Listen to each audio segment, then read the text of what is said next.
This diet has an emphasis on fresh and organic foods, avoiding processed foods.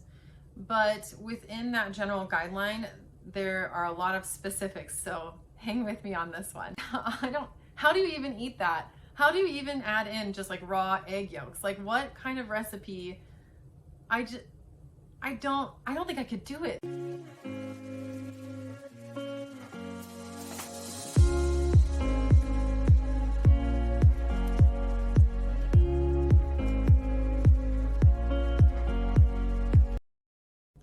Hi everyone. Thank you for watching today's episode of Health Impaired, Health Inspired. Today we're going to be talking about the GAPS diet. This is something that I knew nothing about before I researched it. So I'm definitely going to be reading from my notes. Hope you'll forgive my constant checking of those notes. But this is something that was actually brought up to me when I mentioned that I was on the autoimmune paleo diet. I had one, maybe two friends approach me on Facebook and ask me, have you heard anything about the GAPS diet? Would you recommend the GAPS diet? And I said, you know what? I really don't know anything about it. I'm so sorry. I really can't advise you with this at all. So I did my research to find out more about the GAPS diet and what it's used for and when it might be appropriate. So the GAPS diet is similar to AIP or autoimmune paleo, but in some regards it's quite different. So the term GAPS, G-A-P-S, stands for gut and psychology syndrome. This was a term coined by a specific person, and forgive me, I totally didn't write her name down, but she is a medical professional, and she came up with this diet as an elimination for folks that potentially have food sensitivities. She studied the digestive brain connection, and she was really interested to see how if you heal the gut, it can affect your brain health. And so this diet is intended to treat digestive issues, immune system issues, neurological conditions, including learning disabilities. And so there are 3 goals with this diet. By the way, I got a lot of this information from health.usnews.com. So please feel free to check that out. I'm probably going to link that in the description below. The first goal is to remove food that is difficult to digest. So anything that our digestive system just doesn't handle well. Secondly, it's supposed to get rid of damaging gut flora, discouraging the growth of bad bacteria and fungus in our gut. And thirdly, it's supposed to focus on high nutrients in order to support the healing of your gut as well. This diet has an emphasis on fresh and organic foods, avoiding processed foods.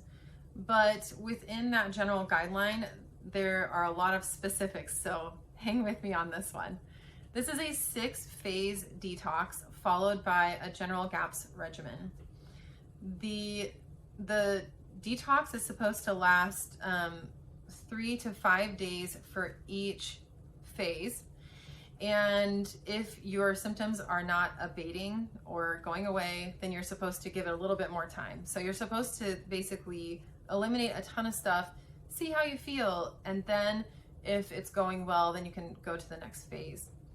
So phase 1 is extremely restrictive. The only things you're supposed to have in phase 1 are homemade soup stocks, including meat, poultry, and fish soup stocks. And that would be, I'm assuming, bone broth as well, maybe. I don't know. I know how to make bone broth. I don't know how to make stock. I feel like it's almost the same thing.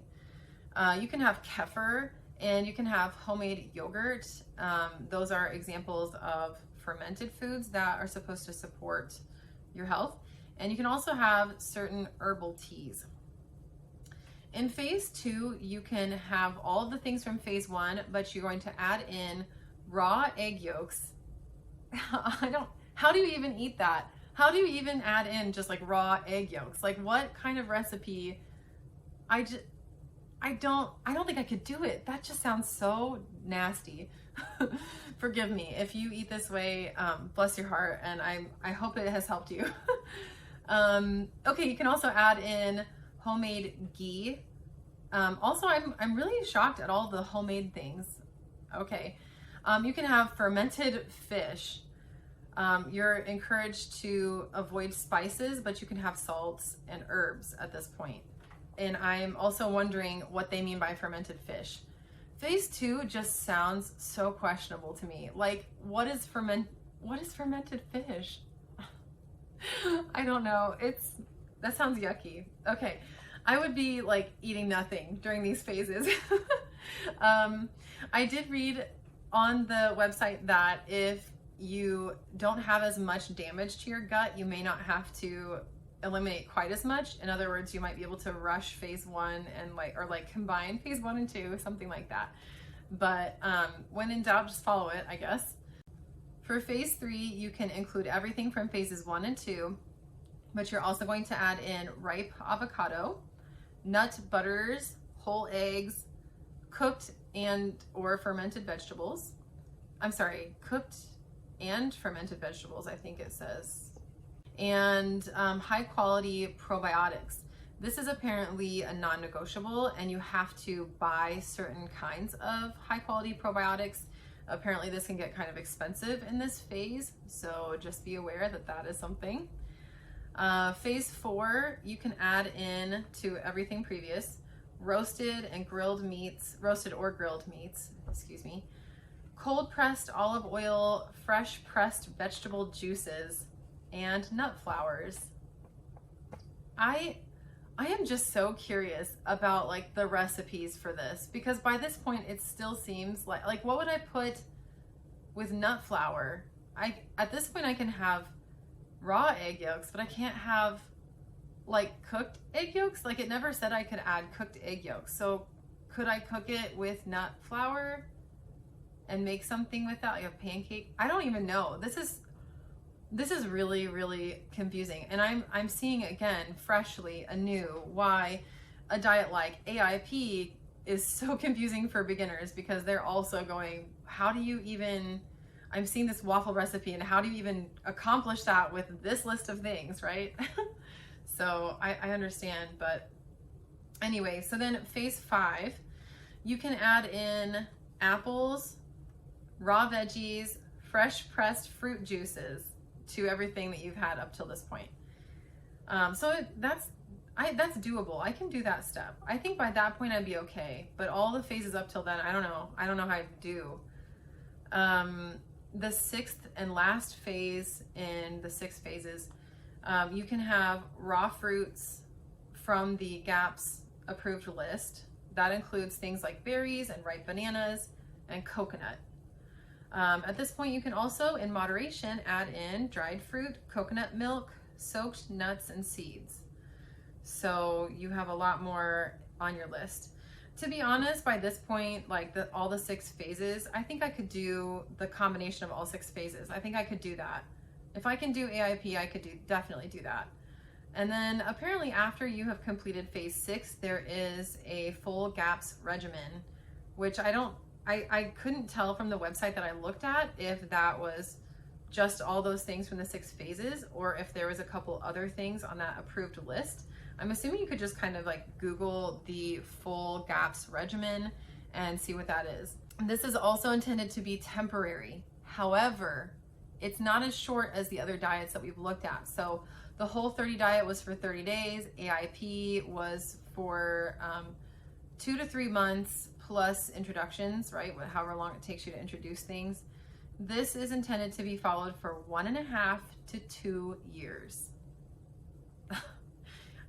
Okay, I get it. I do, because there are studies that show that gluten will stay in your system and in your gut and mess up your intestines for up to 6 months before it's like finally healed. I get it. It makes sense that you should do this like maybe a little bit longer term, but 1.5 to 2 years is really, really hard to stick to. If you're not sure that you can make it like a month, maybe 2 months, 1.5 to 2 years might be a little unrealistic for you. So that's definitely something to consider with this diet. And one other thing that I wanted to impress upon folks is that there is not that much research being done about this diet, or it hasn't been done yet. So most of the success of this diet has been relayed by mouth, like word of mouth, and all of the evidence that this diet is effective is anecdotal. So if you are like me, a science person, and you really appreciate science-based diets, science-based eating regimens, this may not be your first thing that you reach for. If you have tried everything else and you're desperate, I mean, heck, could it really hurt to try one other thing? Maybe not. So those are some things to kind of weigh as you make a decision on whether or not you'd like to follow this diet. This is another elimination diet like some of the ones that I've talked about before, but it's just one more option in your arsenal. And I hope that you are leaving today feeling encouraged that you can try something else if other things haven't worked for you, and to know that you have options out there and a lot of other people that have tried things like this. And if you're ever like overwhelmed, you know, you can find communities on Facebook or other social media pages to get support for you during this time. I hope that you liked this. If you found this helpful or informative, please like my video and subscribe. Click the subscribe button and join me next time for more videos on another diet. Thanks so much for watching.